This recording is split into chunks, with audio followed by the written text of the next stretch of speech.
बेयावनो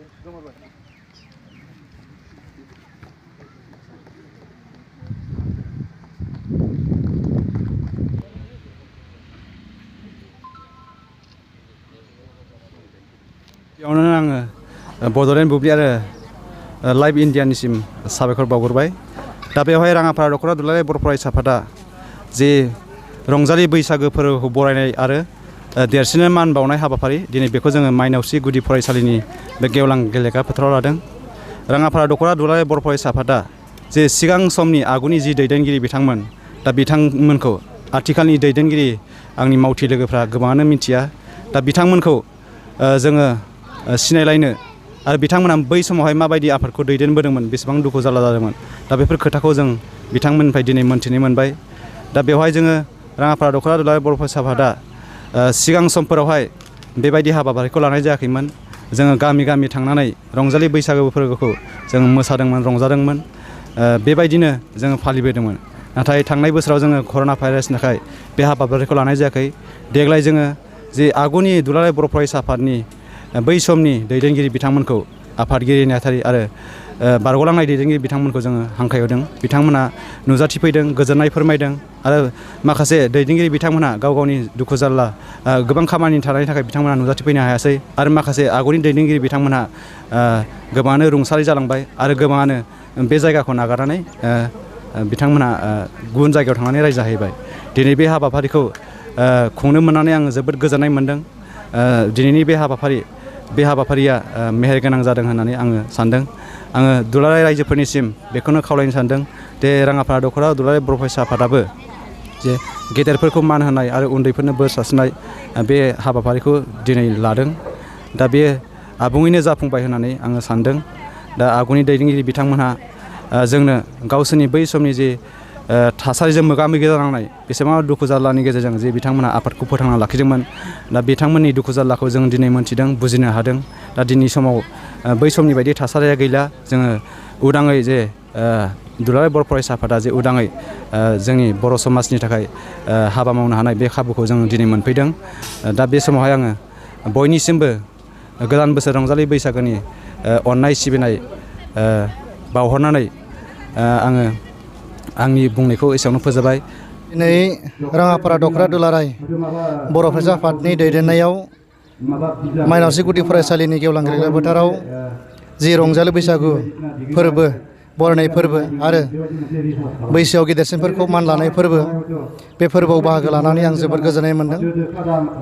मानो होनोब्ला राङापारा दख'रा दुलाराय बर' फरायसा आफादा बे फोरबोनि गेजेरजों राङापारा दख'रा दुलाराय बर' फरायसा आफादनि आगुनि जेसेबां दैदेनगिरि दं बे दैदेनगिरि बिथांमोनखौ दिनै गोदान बोसोराव बिथांमोना हांख्रायहरनानै आर'नाइ गांफा गांफा होनानै बरायदों आरो बेजों लोगोसे ओनसोलाव थानाय गुबुन गुबुन माहारियारि आफादफोर बिथांमोननि दैदेनगिरि बिथांमोनखौबो हांख्रायनानै मान बावनाय हाबाफारि खालामदों। बेखौ लानानै आं जोबोद जिलानि जानानै आं गोजोननाय मोनदों।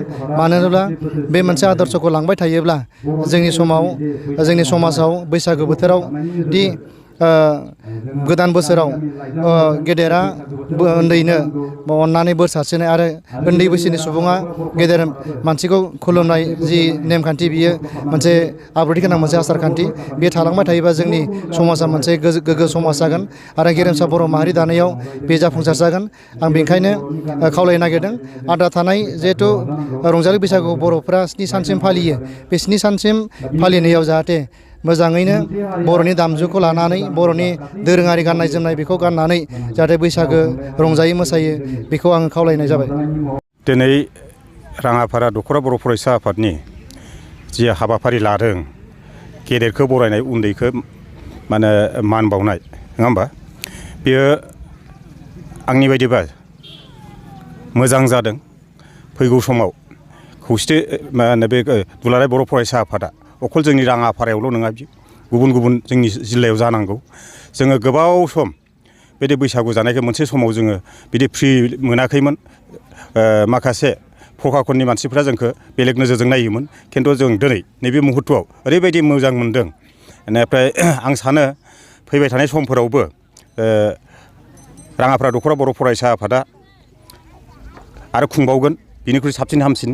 आरो आं सानो बे अखल बे बरायनायखौ बिदि मोसानायजोंल' नङा जासे गेलेनाय हाबाफारिखौबो जाहाथे लायो स्पर्ट्स कालचार एन्ड स्पर्ट्स मोनानि समावबो लानांगौ 7 दिनसिम 7 सानसिम जाहाथे बेखौ मा होनो सानसेयाव आधा घन्टा 1 घन्टाबाबो लायो बेखौ आङो एडभाइस होलांदों मोजां जादों बेनिफ्राय जों मोनसे समनि गोबाव समनिफ्राय जोङो दुलाराय बर' फरायसा आफादनि बिबान लानानै जों जाय हाबाफारिखौ मावबोदोंमोन बे मावबोनाय बिबानगिरिफोरजों दिनै लोगो मोनलायदों मोजां नांदों आं दिनै गावखौनो माबा गोग्गानाय मोनदों 25 बोसोर जाबाय आं दुलाराय बर' फरायसा आफादनि नैबे आंनि बे जायगायावनो बिबान मोनदोंमोन माइनसआवनो 1997आव आं दायथ' मोनदोंमोन दिनै 25 बोसोराव आगान सुरबाय मोनसे समाव जोंनि सनितपुर जिल्लायाव बै समाव मामोन मोननै मोनथाम माने फरायसा आफाद दंमोन सोरबा सैनारिनो सोरबा ब्रह्मनो सोरबा माबानो ओमफ्राय आरो जोंना दुलाराय बर' फरायसा आफादाबो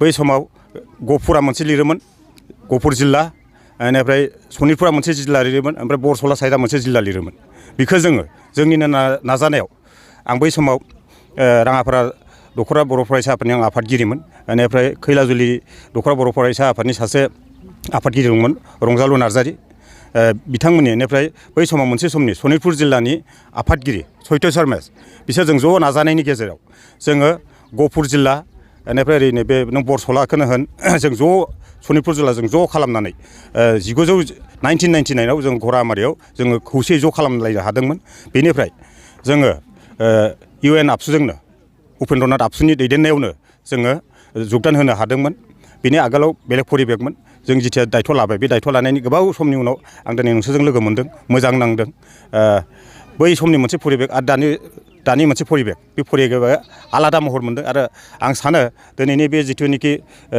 रंजालि बैसागु बरायनाय हाबाफारिखौ लादों बे एकदम मोजां जादों